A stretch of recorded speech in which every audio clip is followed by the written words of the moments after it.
Orgulho de ter mentido. Eu me orgulho imensamente de ter mentido. Eu, particularmente, participei e tenho a honra de ter participado do processo de resistência à ditadura, para ver esse país livre da censura, da opressão e da interdição da liberdade de expressão. Ontem, quando eu vi como ocorreu na sexta-feira, centenas de milhares de cidadãs e cidadãos se manifestando pelas ruas de várias cidades brasileiras, não pude deixar de pensar, e tenho certeza que muitos aqui concordam comigo. Valeu a pena lutar pela liberdade, valeu a pena lutar pela democracia. Todos os principais ex-guerrilheiros que se lançam na luta política costumam dizer que estavam lutando pela democracia. Eu não tenho condições de dizer isso. Eu estava lutando contra uma ditadura militar, mas se você examinar o programa político que nos movia naquele momento, era voltado para uma ditadura do proletariado. Então você não pode voltar atrás, corrigir o seu passado e dizer, olha, naquele momento eu estava lutando pela democracia. Havia muita gente lutando pela democracia no Brasil, mas não especificamente os grupos armados que tinham como programa esse processo de chegada a uma ditadura do proletariado. É a primeira grande visão do passado, né? É um primeiro ponto de separação do passado. Não, a luta armada naquele período não estava visando a democracia, pelo menos no seu programa. Né? Aí já o movimento não mais estudantil, o movimento social de tomada do poder, é isso que nós queríamos, e transformação daquilo em socialismo, e que nós não éramos exatamente contra a ditadura, nós éramos contra a ditadura militar, burguesa, mas nós éramos a favor da ditadura do proletariado. Isso ninguém diz, mas tem que dizer, faz parte da nossa história. Aquela casa era do offset. O Gabeira tinha entrado na organização há pouco tempo, há uns 6 ou 7 meses. Ele era responsável pelo jornal Resistência, que era um jornal que nós tínhamos que era muito bonzinho. Pelo menos a gente queria fazer jornal, entendeu? Não era só luta armada. E ali tinha offset. E também tinha a Kombi verde, que nós usamos no sequestro, que foi a maior bandeira para o vizinho reconhecer a casa, né? Foi a Kombi verde.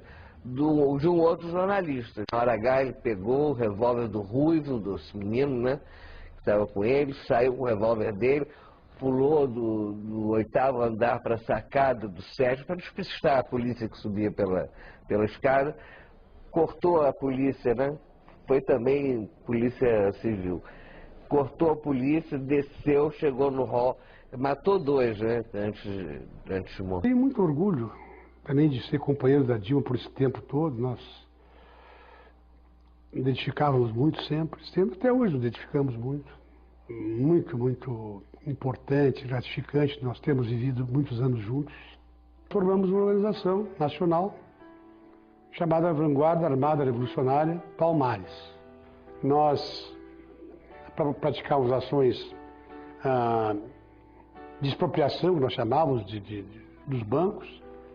Nós íamos buscar dinheiro nos bancos, nós queríamos ter dinheiro para comprar armas. Fizemos ações em quartéis também, alguns quartéis, para pegar armas. Fazíamos ações também de caráter, vamos dizer assim, mais social. Como pegava um caminhão de carne, por exemplo, lá na Baixada Fluminense. Quando eu entrei na Faculdade de Medicina, lá em João Pessoa, na Paraíba, por uma porta, em 1968, pela outra porta eu entrei no Partido Comunista Brasileiro Revolucionário, que era uma dissidência revolucionária, como diz o seu próprio nome, né, do Partido Comunista Brasileiro. Não, nós éramos pela ditadura. Do proletariado. Do proletariado. Nós éramos contra a ditadura militar, mas éramos a favor da ditadura do proletariado. Isso aí é preciso dizer a verdade toda, né? E às vezes eu ouço meias verdades, né? Como a ditadura militar nos oprimiu barbaramente, né, de forma violenta, muitas vezes as pessoas pensam, né, que não existiam no campo da esquerda coisa igual e até pior. em vários aspectos, né? O Stalin e o Hitler, eles disputam pau a pau a medalha de ouro de genocidas na história recente. E o Mao Tse Tung vem ali na medalha de prata. Na medalha de prata com bronze, né? Então é Hitler, Stalin e Mao Tse Tung. Então é preciso a gente ter essa clareza. Praticamente saí de uma formação católica cristã muito rigorosa e com 17, 18 anos me converti a essa outra religião, ateia, que era o marxismo-leninismo. Na época eu não sabia que era uma religião, depois é que fui descobrir. Era uma religião. Você acha que é uma religião? Uma religião total. Tem santos, tem profetas, tem fé, milagre. Tem Vaticano, vê. Depois, com o tempo, é que eu fui descobrindo que eu tinha saído de uma religião e entrado noutra, né? Mas isso já é história, né? Então eu vim, todo esse período da luta armada de resistência à ditadura. Você pegou em armas contra a ditadura? Sim, vamos dizer assim. Mas vamos dizendo tudo isso, né? Para dizer que você perguntou porque se eu sou de esquerda. Eu continuo de esquerda, sim. Agora, eu não sou fóssil. Eu não sou fóssil. Portanto, eu, por exemplo, quando eu entrei no PCBR, eu era um leninista de carteirinha, né? Depois eu fui evoluindo, tornei pior ainda, passei a ser um guevarista, né? Que é uma coisa mais violenta do que o leninismo, se você pode imaginar, né? Assim, quando eu cheguei no Partido dos Trabalhadores, eu tinha voltado a ser um leninista. Depois, dentro do Partido dos Trabalhadores, eu fui me contaminando com vírus anarquistas, muito poderosos, né? Então, e fui evoluindo nessa formação eclética de um pequeno burguês como eu, né? Que gosto de ler, gosto de estudar, eu não tenho culpa de gostar de ler e de estudar, e fui evoluindo dentro do PT, que foi uma experiência maravilhosa para mim.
Que lembranças a senhora guardou dos tempos de cadeia?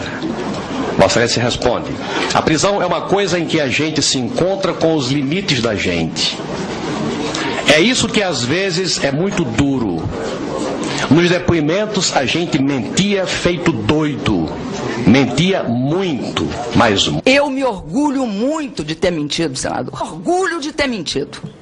Eu me orgulho imensamente de ter mentido. Essa é a candidata a presidente da República com a ficha suja de sangue. Vários companheiros meus, várias pessoas que eu respeito, né, praticaram uma série de atividades, incluindo atividades armadas. O seu colega, Frank Martins, foi um dos mentores do sequestro do embaixador americano. O Bené vira pra mim e diz assim: vamos dar combate. Ele tá legal, acho que era o Cid que estava dirigindo. Ele virou pra ele e disse: então, na hora que passar. Você acelera, ultrapassa, mas vamos frear, você joga uma bomba, eu vou dar uma rajada de metralhadora. Ele não tinha noção da gravidade da situação no Brasil. Ele não estava muito tempo também no Brasil. Ele estava um ano mais ou menos, então ele não tinha noção. Os relatos foram sendo feitos sobre postura, etc. Foi algo que chocou, ele ficou muito chocado. Se os caras não aceitassem a troca, nós executaríamos ou não o embaixador? Eu não tenho dúvida nenhuma. A decisão era de executar. Eu entendo perfeitamente os meus companheiros que foram condenados por ação armada. Mas lamentar a aprovação desse título para a ministra Dilma Rousseff, tanto pelo seu passado de ações terroristas, de participação no assalto ao cofre do então governador Adhemar de Barros, cujo dinheiro serviu para financiamento de guerrilhas, de ações terroristas nas ruas do nosso país. Eu, especificamente, tive uma participação armada. Posso votar a favor da homenagem a uma pessoa com o passado e com o presente de Dilma Rousseff. Quanto à questão da minha militância no Brasil, eu quero dizer para vocês que eu tenho o maior orgulho dela. Eu não renego nenhum dos atos daquele momento. E mais uma vez meu lamento pela aprovação de homenagem a uma terrorista como foi Dilma Rousseff. Então, meus companheiros, façam uma campanha por ficha limpa. A ficha da Dilma está suja de sangue, com sequestros, com execuções, com assassinatos, com toda a ordem de crime, sem querer ofender ninguém. O bom candidato para ela, a vice, é o Fernandinho Beiramar. Opa, tudo bem? Inclusive, quando ela esteve no programa do Sr. Gimenez, fazendo um omelete, para concluir, eu quero dizer que a especialidade dela de omelete é coquetel molotov. Teve, povo brasileiro, antes de votar numa candidata com um passado tão sujo como esse.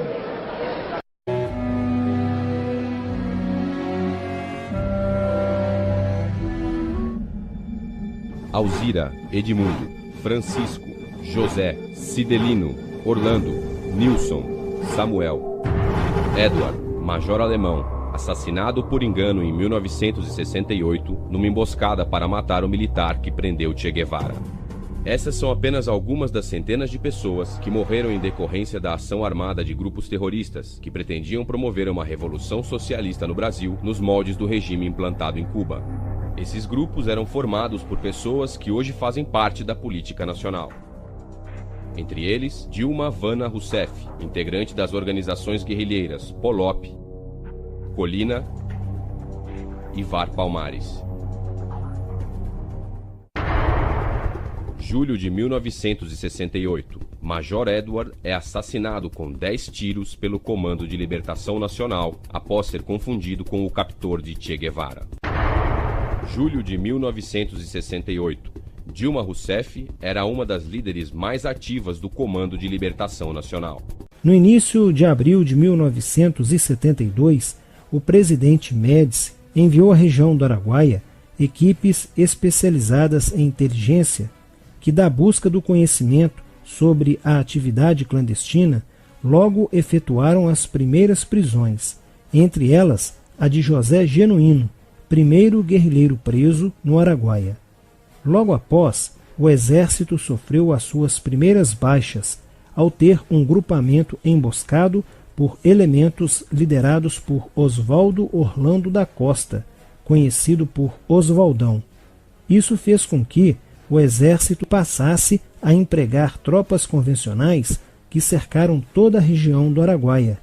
Com a derrota cada vez mais próxima e com o total abandono logístico do PCdoB, ao qual os guerrilheiros foram relegados, sem armas, comida e remédios, vários militantes da guerrilha, encurralados, quiseram se entregar, mas foram mortos pelos próprios companheiros em atos de justiçamento. Após a morte de Oswaldão e o desmantelamento do comando militar da guerrilha, o cerco do exército se fechou sobre os rebeldes e vários guerrilheiros foram presos. Assim terminava o sonho da esquerda brasileira de transformar o Brasil em uma ditadura comunista. Mas a esquerda brasileira não desistiria de conquistar o poder e retornaria mais tarde com uma tática mais eficiente que a luta armada: o marxismo cultural.